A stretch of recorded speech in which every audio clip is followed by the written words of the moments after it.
Hi friends, welcome to Sindhu's tasty kitchen. ഞാനിന്ന് Kannur കലത്തപ്പത്തിൻ്റെ recipe ആയിട്ടാണ് വന്നിരിക്കുന്നത്. ഇത് വളരെ ടേസ്റ്റിയാണ്. ഇതിനകത്ത് ഉള്ളിയും തേങ്ങാക്കൊത്തും ശർക്കരയൊക്കെ ഇട്ട് വളരെ നല്ലൊരു ഫ്ലേവറാണ്. അപ്പോൾ ഇത് ഉണ്ടാക്കാനും ഒരു 15-20 മിനിറ്റ് മതി. അപ്പോൾ ഇതെല്ലാവരും ഉണ്ടാക്കി നോക്കണം, എന്നെ ഫീഡ്ബാക്ക് അറിയിക്കണം. അതുപോലെ തന്നെ എൻ്റെ ചാനൽ ഇതുവരെ സബ്സ്ക്രൈബ് ചെയ്യാത്തവർ തീർച്ചയായിട്ടും സബ്സ്ക്രൈബ് ചെയ്യണം. അതോടൊപ്പമുള്ള ബെല്ലൈക്കൺ അമർത്തണം. അപ്പോൾ ഞാൻ ഇതുപോലെ ഈസി ആയിട്ടുള്ള റെസിപ്പീസ് ഇടുമ്പോൾ നിങ്ങൾക്ക് പെട്ടെന്ന് നോട്ടിഫിക്കേഷൻ കിട്ടാൻ വേണ്ടിയിട്ടാണ്. അപ്പോൾ നമുക്കിത് എങ്ങനെയാണ് ഉണ്ടാക്കുന്നതെന്ന് നോക്കാം. അപ്പോൾ നമുക്ക് കലത്തപ്പം ഉണ്ടാക്കുന്നത് എങ്ങനെയെന്ന് നോക്കാം. അതിന് വേണ്ടിയിട്ട് ഞാനിവിടെ ഒരു 200 ഗ്രാം ശർക്കര എടുത്തിട്ടുണ്ട്. ഇതൊരു ഏകദേശ കണക്കാണ്. മധുരം കുറവ് മതിയെങ്കിൽ 150 ഗ്രാമൊക്കെ മതിയായിരിക്കും. അപ്പോൾ ഞാൻ 1 കപ്പ് പച്ചരിക്കാണ് ഉണ്ടാക്കുന്നത്.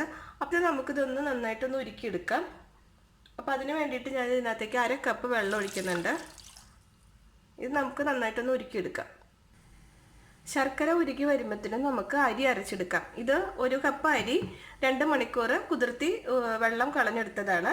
അതിനകത്തേക്ക് ഞാനൊരു ടേബിൾ സ്പൂൺ ചോറ്, അതുപോലെ ഒരു 2 ടേബിൾ സ്പൂൺ തേങ്ങ, പിന്നെ ഒരു 3 ഏലക്കായ, ഒരു 1/4 ടീസ്പൂൺ ജീരകം, പിന്നെ ആവശ്യത്തിന് ഉപ്പ്, ഇത്രയും ഇട്ടിട്ട് ആണ് നമ്മൾ അടിച്ചെടുക്കുന്നത്.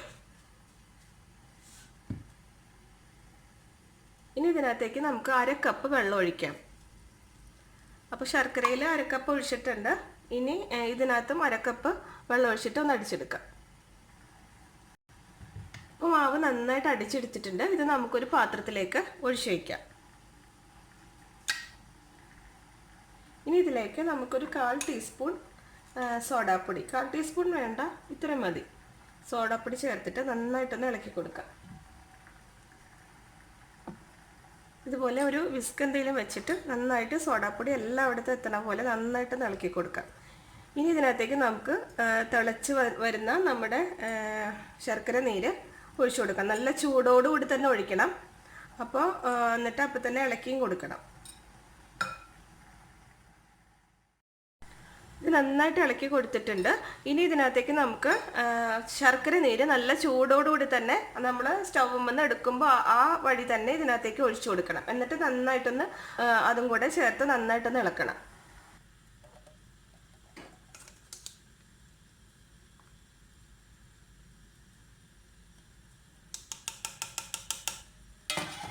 ഇത് നന്നായിട്ടൊന്ന് ഇളക്കി നന്നായിട്ടൊന്ന് യോജിപ്പിക്കണം.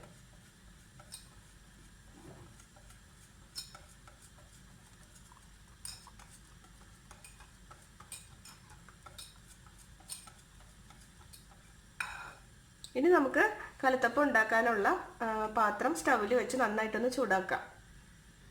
ഞാൻ ഇതുപോലത്തെ ഒരു ചെറിയ അലുമിനിയം കുക്കറിലാണ് ഉണ്ടാക്കുന്നത്. സ്റ്റീലിൻ്റെ കുക്കറിലാവുമ്പോൾ അത് അടി പിടിക്കാൻ ചാൻസ് ഉണ്ട്.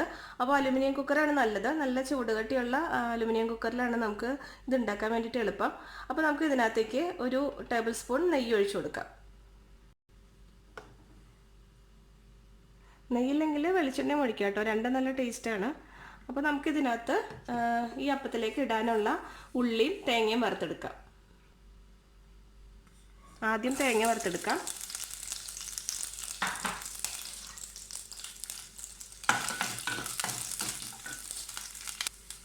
തേങ്ങ ഒരു പകുതി മൂത്തിട്ടുണ്ട്. ആ സമയത്ത് നമുക്ക് ഈ ഉള്ളി അരിഞ്ഞതും കൂടെ ഇതുപോലെ ഒരു 8-10 ഉള്ളി ചെറുതായിട്ട്, ചെറിയ ഉള്ളിയാണ്, അപ്പോൾ നന്നായിട്ടൊന്ന് ചെറുതായിട്ട് അരിഞ്ഞെടുത്തിട്ട് അതും കൂടി ഇടാം.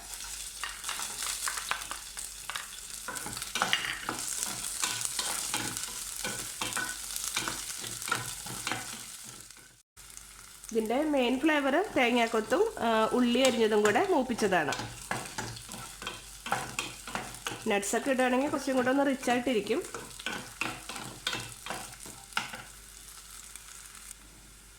അപ്പോൾ നമ്മുടെ ഉള്ളിയും തേങ്ങയൊക്കെ നന്നായിട്ടൊരു ഗോൾഡൻ ബ്രൗൺ ആയിട്ട് മൂത്ത് വന്നിട്ടുണ്ട്. നമുക്കിത് എടുത്തിട്ട് ഒരു പകുതി ഒരു പാത്രത്തിലേക്ക് ഇതുപോലെ മാറ്റി വയ്ക്കാം. ബാക്കി നമുക്ക് ഈ അപ്പത്തിൻ്റെ മിക്സിലേക്ക് ഇട്ടിട്ട് ഇളക്കിയെടുക്കാം.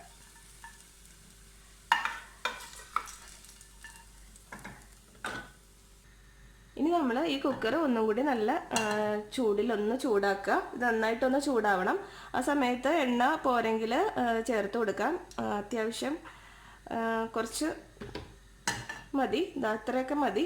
അപ്പോൾ ഇതൊന്ന് ചുറ്റിച്ച് കൊടുത്തിട്ട് ഇത് നന്നായിട്ടൊന്ന് ചൂടാവുമ്പോഴാണ് നമ്മുടെ ഈ മാവ് ഇതിനകത്തേക്ക് ഒഴിക്കേണ്ടത്. മാവിനും ഒരു ചെറിയ ചൂടുണ്ട്, ആ സമയത്താണ് നമ്മൾ ഒഴിക്കേണ്ടത്. ഇപ്പം നന്നായിട്ട് ചൂടായിട്ടുണ്ട്, നമുക്ക് മാവ് ഒഴിച്ചു കൊടുക്കാം.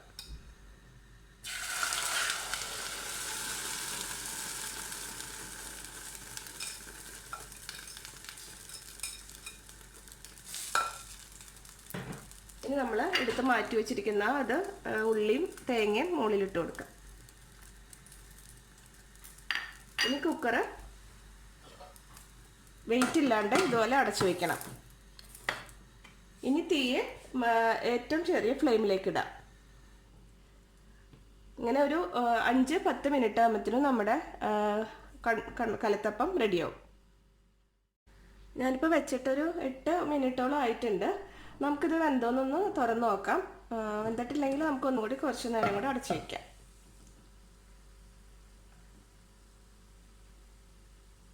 വെന്തിട്ടുണ്ട്. അപ്പോൾ വെന്തിട്ടില്ലെങ്കിൽ ഒരു 10 മിനിറ്റ് വരെയൊക്കെ വെക്കാം കേട്ടോ. അപ്പോൾ നമുക്കിതിനി ഓഫ് ചെയ്തിട്ട് തണുക്കണ വരെ ഒന്ന് വെയിറ്റ് ചെയ്യാം. നന്നായി തണുത്തിട്ട് വേണം ഇത് പാത്രത്തിലേക്ക് മാറ്റാൻ. അപ്പോൾ നമ്മുടെ കലത്തപ്പം ഞാനിതൊരു പാത്രത്തിലേക്ക് മാറ്റിയിട്ടുണ്ട്. നല്ല പെർഫെക്റ്റായിട്ട് വന്നിട്ടുണ്ട്. ഇത് സൈഡൊക്കെ നന്നായിട്ട് മൊരിഞ്ഞ് നല്ല ഭംഗിയായിട്ട് വന്നിട്ടുണ്ട്. അപ്പോൾ ഇത് ഒരു 8-10 മിനിറ്റോളം തന്നെ വെച്ചാൽ മതി. അതിൽ കൂടുതൽ വെച്ചാൽ ചിലപ്പോൾ കരിഞ്ഞു പോകാൻ ചാൻസ് ഉണ്ട് അടിഭാഗം. അപ്പോൾ ഇതെല്ലാവരും ഉണ്ടാക്കി നോക്കണം. ഇതുണ്ടാക്കാൻ വളരെ എളുപ്പമാണ്. ശ്രദ്ധിക്കേണ്ട കാര്യങ്ങൾ എന്താണെന്ന് വെച്ചിട്ടുണ്ടെങ്കിൽ നമ്മുടെ മാവിലേക്ക് നല്ല ചൂടോടുകൂടി ശർക്കര നീര് ഒഴിക്കണം. അതുപോലെ തന്നെ പാത്രം നല്ല ചൂടായിരിക്കുമ്പോൾ ഈ അപ്പത്തിൻ്റെ മാവ് പാത്രത്തിലേക്ക് ഒഴിക്കണം.